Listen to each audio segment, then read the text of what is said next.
여러분 반갑습니다.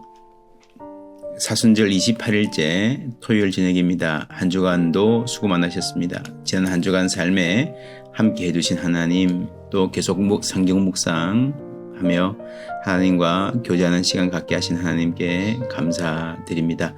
오늘은 히브리서 10장 1절에서 10절까지 말씀 읽고 묵상합니다. 율법은 장차 올 좋은 일의 그림자일 뿐이요 참 형상이 아니므로 해마다 늘 드리는 같은 제사로는 나오는 자들을 언제나 온전하게 할 수 없느니라. 그렇지 아니하면 섬기는 자들이 단번에 정결하게 되어 다시 죄를 깨닫는 일이 없으리니 어찌 제사 드리는 일을 그치지 아니하였으리요. 그러나 이 제사들에는 해마다 죄를 기억하게 하는 것이 있나니 이는 황소와 염소의 피가 능히 죄를 없이 하지 못함이라. 그러므로 주께서 세상에 임하실 때에 이르시되 하나님이 제사와 예물을 원하지 아니하시고 오직 나를 위하여 한 몸을 예비하셨도다. 번제와 속죄제는 기뻐하지 아니하시나니 이에 내가 말하기를 하나님이여 보시옵소서. 두루마리 책에 나를 가리켜 기록된 것과 같이 하나님의 뜻을 행하러 왔나이다 하셨느니라. 위에 말씀하시기를 주께서는 제사와 예물과 번제와 속죄제는 원하지도 아니하고 기뻐하지도 아니하신다 하셨고 이는 다 율법을 따라 드리는 것이라. 그 후에 말씀하시기를 보시옵소서. 내가 하나님의 뜻을 행하러 왔나이다 하셨으니 그 첫째 것을 폐하심은 둘째 것을 세우려 하심이라. 이 뜻을 따라 예수 그리스도의 몸을 단번에 들이심으로 말미암아 우리가 거룩함을 얻었노라. 옛 것은 제사 제도는 참 것의 그림자다. 실체가 아니고 그림자다 그랬습니다. 배가 고픕니다. 빵을 줄 수 있습니다. 근데 빵이 아니라 빵의 그림자만 가질 수 있다면 배고픈데 도움이 되겠습니까? 전혀 안 되죠. 그림자는 실체가 아닙니다. 실체를 닮아 있지만 실체가 아닙니다. 그러나 이 그림자가 전혀 소용이 없는 것이 아니고 실체가 있음을 알게 하는, 우리에게 실체가 필요함을 상기시켜주는 중요한 효과가 있습니다. 먼저 이 제사는 죄를 기억하게 만듭니다. 그러나 죄를 없이 하지는 못합니다.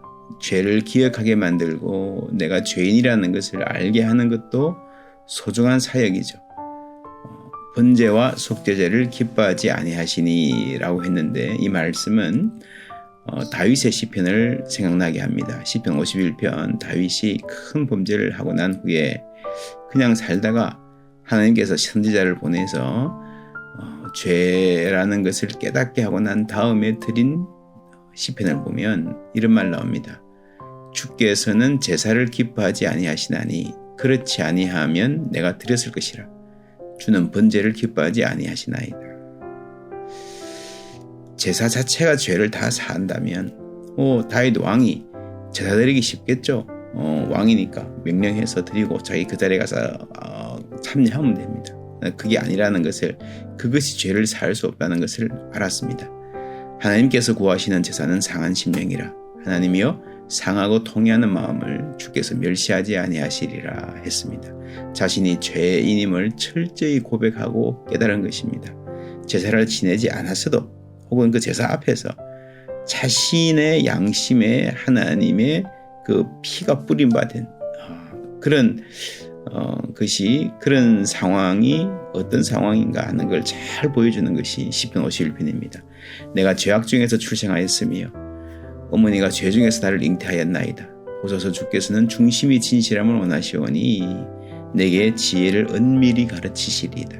예수님의 피는 우리 양심에 와닿는다 그러지 않았습니까? 구약에서도 하나님의 은혜가 양심에 은밀하게 와닿은 사람들이 있었습니다.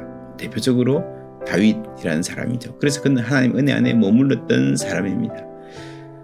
이 시편 51편은 그래서 제사의 한계와 제사의 효용을 가장 잘 보여주는 아주 귀한 시편입니다. 다윗은 제사 제도 가운데 살았지만 내 죄를 사하고 나를 하나님 앞에 설 수 있게 하는 것은 제사가 아니다. 마음이다. 그래서 중심에 진실해야 되고 하나님이 은밀하게 내게 지혜를 가르쳐 주셔야 내 아이에 개인적으로 다가오셔서 내 마음에 하나님의 지혜를 가르쳐 주셔야 내가 하나님 앞에 바로 설 수 있다. 하나님 앞에 머물 수 있다라는 고백을 했습니다. 예수님은 어떠셨습니까? 예수님은 이 지혜를 가지셨고요. 오늘 말씀 히브리서 10장 9절에 보면 그 후에 말씀하시기를 보시옵소서 내가 하나님의 뜻을 행하러 왔나이다 하셨으니. 예수님께서 자발적으로 순종의 자리로 나오신 겁니다. 마지못해서 십자가 지신 것이 아니라 자발적으로 내가 하나님의 뜻을 행하러 왔나이다 라고 하는 의지를 밝히시면서 하나님께 자신의 몸을 드렸고 자신의 순종의 제사를 드렸던 것입니다. 그래서 사도 바울은 너희 몸을 하나님이 기뻐하시는 산 제사로 드리라 그랬죠. 그것이 순종의 제사입니다. 예수님을 본받아서 드리는 순종의 제사. 첫사람 아담은 불순종했지만 마지막 아담 예수님은 순종함으로 우리의 구원을 이루셨다. 그래서 우리의 삶 자체가 순종의 제사가 되어서 하나님이 기뻐하시는 삶이 되는 것, 그것이 우리가 받은 구원의 참 열매가 될 것입니다. 예수님은 순종함으로 순종의 제사를 드림으로 우리의 구원을 이루셨습니다. 그리고 우리에게도 하나님 기뻐하시는 삶을 살기를 원하십니다. 히브리서 맨 마지막 장 13장 16절에 하나님은 이 같은 제사를 기뻐하시느니라. 우리의 삶이 제사가 될 수 있다, 되어야 한다는 말이죠. 이런 소망을 갖고 주님 앞에 나아가시는 우리 모두 되기를 주님의 이름으로 축복합니다. 이제 우리 말씀 묵상하시면서 함께 잠시 침묵하시겠습니다.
함께 기도합니다. 하나님 감사합니다. 일주일을 마감하며 지난 한 주간 함께 하신 은혜에 감사드립니다. 아슬아슬한 세월 가운데 우리를 지켜주시고 우리가 어렵고 힘들 때 함께 해주시고 또한 우리 삶의 현장에서 성실히 살게 하심에 감사드립니다. 하나님의 말씀으로 우리에게 다가오시고 우리 마음에 말씀하여 주시고 주님의 지혜를 가르쳐 주심에 감사드립니다.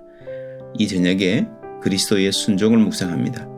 우리를 구원하시려는 하나님 아버지의 뜻에 순종하여 자발적으로 자신을 드린 그 순종이 하나님 기뻐하시는 제사가 되었습니다.